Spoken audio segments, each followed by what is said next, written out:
नमस्कार दोस्तों, आज हम सुनेंगे सोमवार की व्रत कथा। प्राचीन काल की बात है। एक गांव में एक साहूकार रहता था। साहूकार बहुत धनी था, लेकिन उसकी कोई संतान नहीं थी। साहूकार अपने वंश को लेकर हमेशा चिंतित रहता था। साहूकार भगवान शिव को प्रसन्न करने के लिए सोमवार का व्रत रखता था और व्रत के दौरान भगवान शिव पार्वती की पूजा करता और शाम को शिवलिंग पर दीपक जलाता था।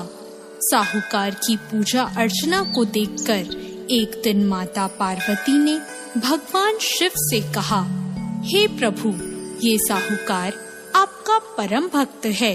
प्रति सोमवार को विधि विधान से आपकी पूजा करता है। मुझे लगता है कि आपको उसकी मनोकामना पूर्ण करनी चाहिए। शिवजी ने पार्वती जी की बात को सुनकर कहा, हे गौरी, ये संसार एक कर्म क्षेत्र है।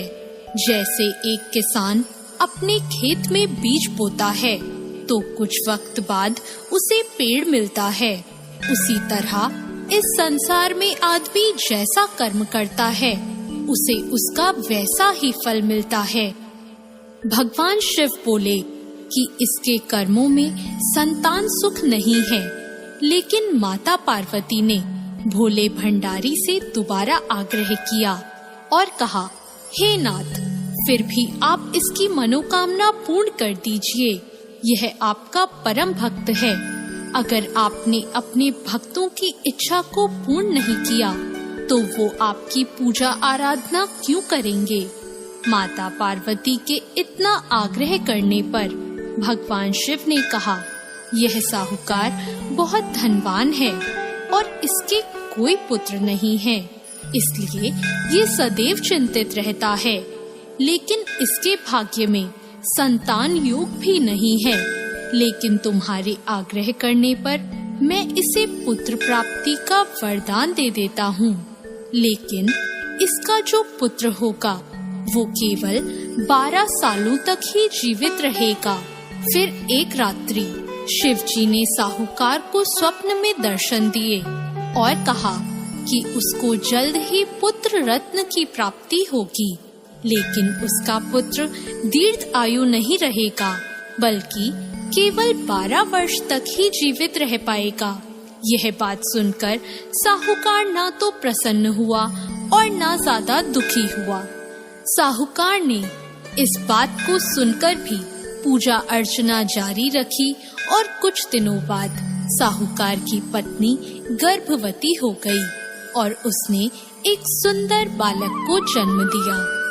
बालक के जन्म से घर पर हर्षो उल्लास का माहौल था, लेकिन साहूकार खुश नहीं था, क्योंकि उसको पता था कि उसके बालक का यह जीवन केवल 12 वर्ष तक का ही है और उसने किसी को भी यह बात नहीं बताई थी।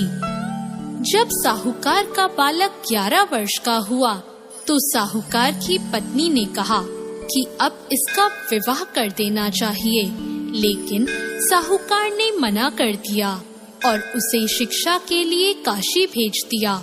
साहूकार ने बालक के मामा को बुलाया और पैसे देकर उन्हें बालक के साथ काशी जाने का आदेश दिया। फिर साहूकार ने मामा भांजे से कहा कि वह काशी जाते समय रास्ते में यज्ञ करते हुए और ब्राह्मणों को भोजन कराते हुए ही जाए।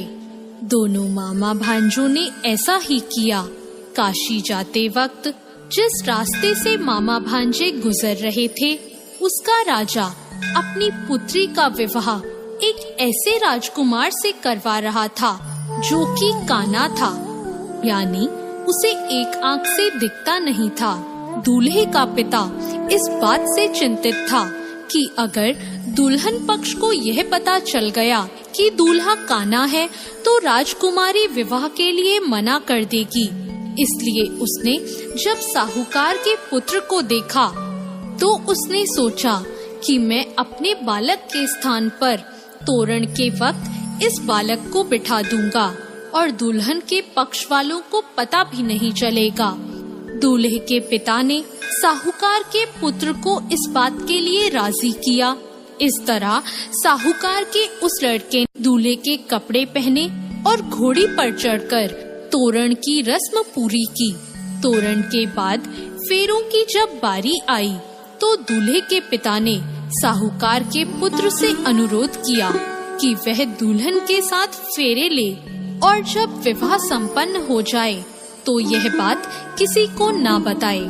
मामा भी राजी हो गया और विवाह समारोह भी निपट गया और शादी संपन्न होने के बाद मामा भांजा काशी के लिए प्रस्थान कर गए।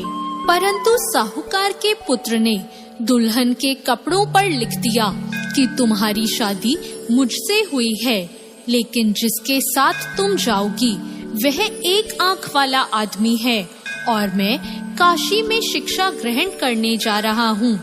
जब राजकुमारी ने यह बात पढ़ी तो उसने राजकुमार के साथ जाने से इनकार कर दिया और अपने पिता से कहा, यह मेरा पति नहीं है, मेरा पति शिक्षा ग्रहण करने काशी गया है।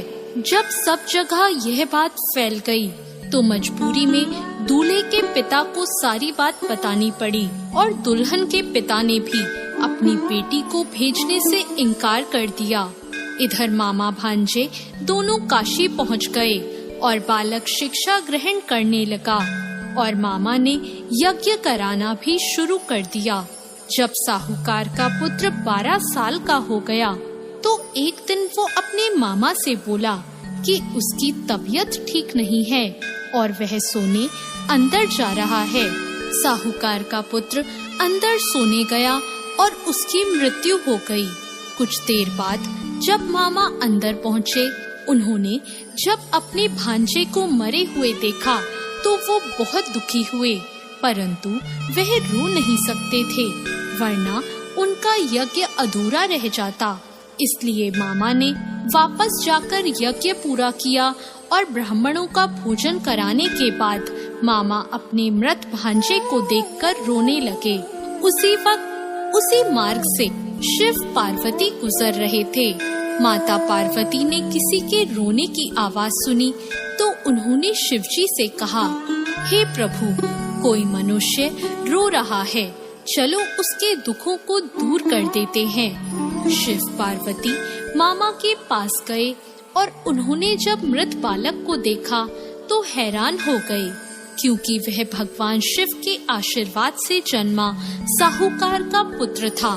माता पार्वती ने कहा, हे नाथ, यह तो साहूकार का पुत्र है जिसको आपने केवल 12 वर्ष तक का जीवन दिया था। पार्वती जी ने मृत बालक को देखा तो उन्हें दया आ गई और उन्होंने शिवजी से कहा, प्रभु, आप इस बालक को जीवन दान दे दीजिए, वरना इसके माता पिता जीते जी मर जाएंगे। माता पार्वती के आग्रह करने पर शिवजी ने उनकी बात मान ली और उसे जीवन दान दे दिया। साहूकार का पुत्र जीवित हो गया और मामा भांजे अपने घर की ओर प्रस्थान के लिए चल दिए। रास्ते में साहूकार का पुत्र उसी शहर से गुजरा जहां उसका विवाह हुआ था। दुल्हन के पिता ने बालक को पहचान लिया और मामा भांजों को लेकर अपने महल आ गए।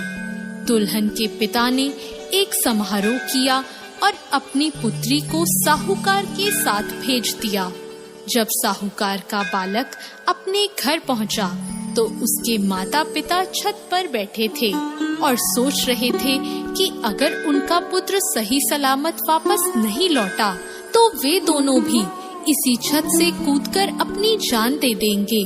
पर उसी समय उसके मामा वहां आ गए और उन्होंने बताया कि उनका पुत्र जीवित है और विवाह करके वापस लौटा है। साहूकार ने अपने बालक को जीवित देखा तो खुशी से उसका स्वागत किया और साहूकार का पूरा परिवार खुशी खुशी अपना जीवन बिताने लगा। जैसे भोलेनाथ ने इस परिवार पर कृपा करी, ऐसी कृपा सब पर करना। तो दोस्तों, कैसी लगी आपको आज की ये कथा? ऐसी और कथाओं के लिए हमारे चैनल भक्ति ज्ञान को सब्सक्राइब करें। धन्यवाद।